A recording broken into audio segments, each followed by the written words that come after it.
Well, more speculation has been raised on the reasons for NATO's intervention in Libya. And as RT's Laura Emmett reports, the organisation may have been trying to prevent Kadafi from burying the American buck.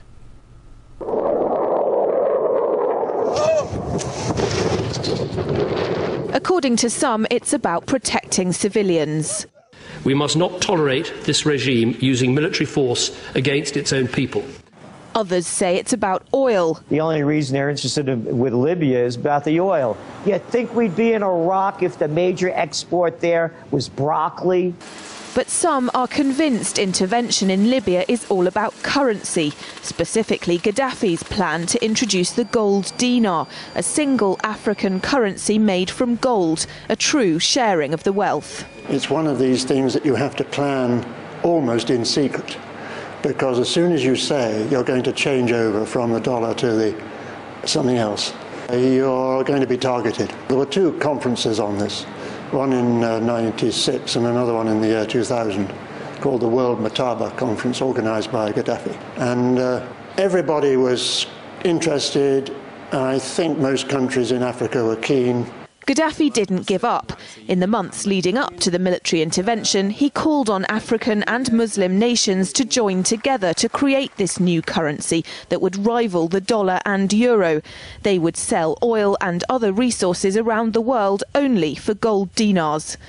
It's an idea that would shift the economic balance of the world. Countries' wealth would depend on how much gold they have, not how many dollars they trade. And Libya has 144 tons of gold.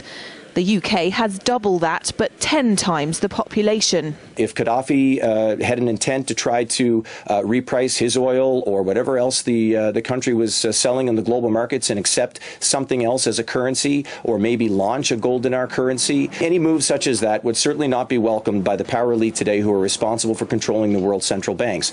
So yes, that would certainly be something that would cause his immediate dismissal and the need for other reasons to be brought forth for removing him from power. It's happened before. In 2000, Saddam Hussein announced Iraqi oil would be traded in euros, not dollars. Sanctions and an invasion followed. Some say because the Americans were desperate to prevent OPEC from transferring oil trading in all its member countries to the euro. The UK's gold is kept here in a secure vault somewhere in the depths of the Bank of England. As in most developed countries, there's not enough to go around. But that's not the case in places like Libya and many of the Gulf states.